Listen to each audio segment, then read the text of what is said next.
You can write 80,000 brilliant words, but if your ending flops, that's all readers will remember. A bad ending can turn what would have been a 5-star rave review into a 1-star rant. I've edited hundreds of novels and created a list of the 7 weakest endings that ruin otherwise amazing stories. So let's start with the one that's a big personal pet peeve of mine, the overly sentimental ending. Here's what it looks like.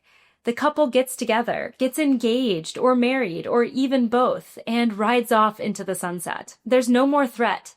Everyone gets exactly what they wanted. Life is absolutely perfect. And while that might sound satisfying, it can rob your ending of emotional depth, because in life, rarely do we get perfect happy endings. Even if we're happy in the moment, we're still typically navigating and grappling with some personal issues. That's the nature of being human. So if your ending feels too perfect, if everything is tied up neatly in a bow, and if there's nowhere for your characters to go from here, then it might come across as unbelievable or inauthentic. I'm not saying your characters can't be happy in the end or achieve the objective they set out to. Many novels do end with positive developments, but the endings that pack the most emotional punch are the ones where we know there are still challenges that the characters will face on the horizon, but we trust that they'll be able to navigate them because of everything they've been through. Maybe the couple buys their dream house, but they're still grappling with the loss of a loved one. Or the character scores their dream job, but knows they still have work to do to balance their career and family life. The strongest endings balance optimism and realism. They acknowledge that the journey is still ongoing. An excellent example of a powerful, emotionally layered ending is Room by Emma Donoghue. The mother and son escape captivity, ending the story with a powerful moment of hope and healing.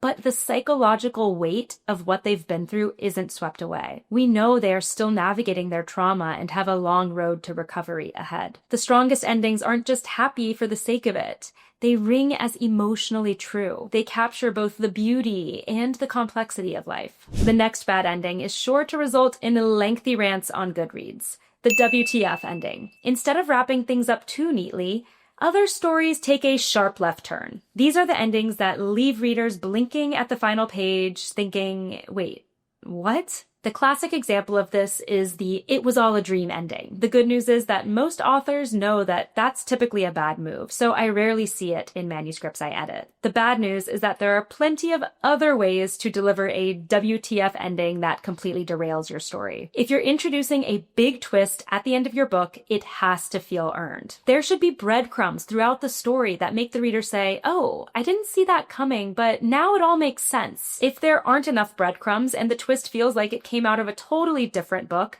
that's going to be jarring and disorienting, even infuriating for some readers. Your reader is going to feel betrayed and cheated, the exact emotions that spark those nasty 1-star reviews. Take the film Serenity. It starts as a dark, gritty drama about a fishing boat captain. And then, out of nowhere, we learn that the captain is actually a character in a video game his son created. It's a twist so extreme that many viewers did not buy into it and felt it ruined the movie. And the reviews show. It has a dismal 21% on Rotten Tomatoes. So if you intend to end with shock, make sure it works. The twist should feel surprising, but inevitable in hindsight. And it should enhance your story's message, not negate it entirely. This next bad ending is one I see all the time, especially in first drafts. The abrupt ending. This is where your ending is clipped off. The story catapults into the climax. There's a big blowout, and then it just ends. Full stop. There's no reflection, no emotional processing, no space to breathe. The reader turns to the last page and says, wait, that's it? There's nothing more? It's a cliffhanger, but not a good one because it leaves the reader hanging. So make sure not to shortchange your ending. Give it enough space on the page. This ending portion of your story after the climax is known as the denouement, and it's an essential component of storytelling. This is where you wrap up loose ends, show how your protagonist has transformed, and give the reader a sense of resolution and closure. That doesn't mean you should linger for chapters on end. More on that in a minute. But if it feels like you just slammed the brakes with your ending, the story is going to crash. Let's look at an example of this with Avengers Infinity War. The movie ends right after Thanos snaps away half the universe. We see beloved characters dissolve into dust, and then it fades to black. There's no resolution at all. Now, this particular ending works because it's part of an established franchise, and viewers knew that there was another movie coming. But in a standalone novel, this type of abrupt, unresolved ending would leave most readers incredibly frustrated. Your ending shouldn't feel like it stops mid-sentence. See what I did there? This next bad ending is what happens when you try to do too much.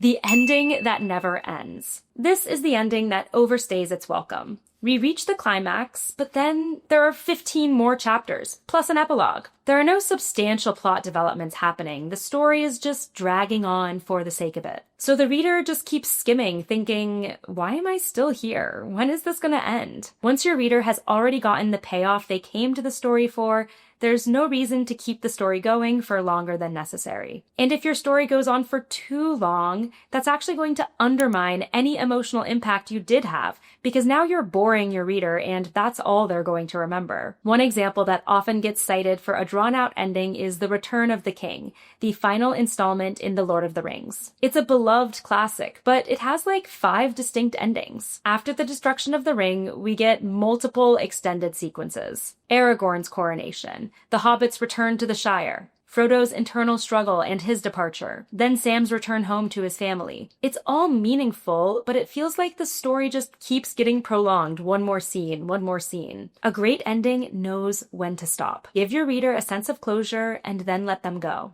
Don't feel like you need to show us where every single character ends up. Because if you keep extending your goodbye, the ending will start to feel like guests at a dinner party that don't know when to leave. Those of you who can't quite figure out where to end your book might be guilty of this next issue, the unnecessary epilogue. Epilogues are so tempting.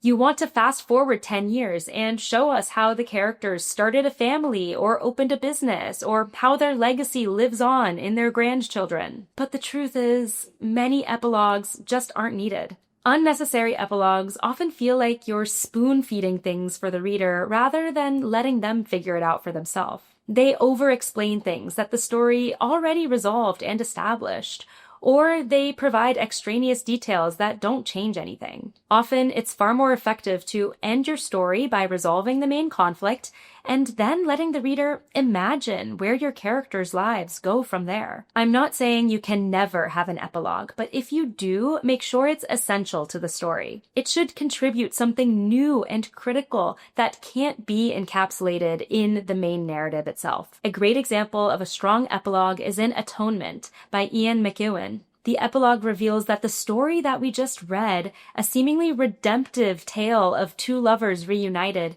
was actually a work of fiction crafted by the narrator. In truth, the lovers died in war, and that happy ending never occurred. This epilogue is effective because it reframes the entire story and is essential to its heart-wrenching impact. It adds a whole new layer to the novel and poses thought-provoking questions about the purpose and power of storytelling. So if you have an epilogue, make sure it's actually doing important work and expanding and enhancing our experience of the story. If it's just a 10 years later update, you can probably cut it out. Sometimes the most powerful thing you can do is leave the characters' futures unknown. This next bad ending will make readers regret spending hours reading your book. The obvious ending. An obvious ending feels like the author just played it safe. This is especially risky in mysteries or thrillers, where the reader expects to be surprised by the ending and will feel dissatisfied if they predict it. If the culprit is exactly who we suspected all along,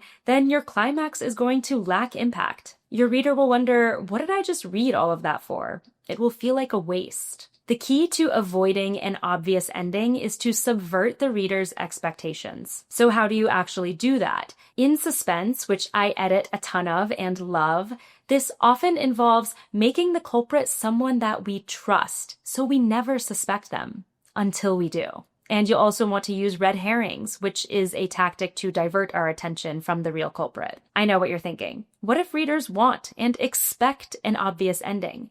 There's a reason Hallmark movies still come around every holiday season. It's true that some genres, like commercial romance, are built on predictable, cookie-cutter endings. We expect the couple to get together in the end, so it's okay that they do. But in those cases, how the couple ends up together is the piece that shouldn't be so obvious. You want to keep the reader guessing as to what will happen next in their relationship, so there is still an element of surprise. And finally, this last bad ending leaves the reader with tons of questions and zero closure. The annoyingly ambiguous ending. First things first, ambiguous endings are not inherently bad. Some of the most iconic endings in literature are open-ended by design. Take The Giver, for example. Is Jonas seeing the village meant to signal that he has found a safe refuge and offer a hopeful conclusion? Or is it just a hallucination as he succumbs to the cold? Strategic ambiguity like this works because it's aligned to the novel's core themes. But annoyingly ambiguous endings just feel lazy rather than intentionally crafted. Sometimes I find that authors think writing an ambiguous ending will make their novel more literary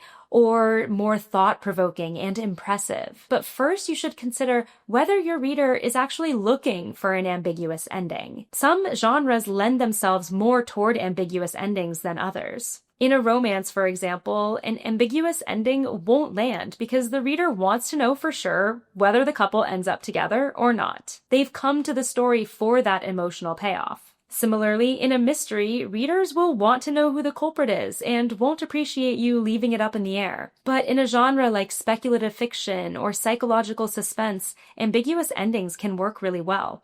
So think about what your reader is coming to your story for, and then make sure the ending delivers that experience to them. And if you do go for an ambiguous ending, make sure you've provided enough resolution in other areas so the reader is still satisfied. You don't need to give the reader every answer, but you do need to give them the emotional experience they're seeking. The ending just might be the hardest part of your story to write, but now you know exactly what not to do when you finally reach the last page. But once you figure out how to stick the landing, you need to make sure you're hooking readers into your story effectively. So watch this video where I reveal the 8 worst ways to start your novel. They're not what you might expect. Thanks so much for watching and happy writing.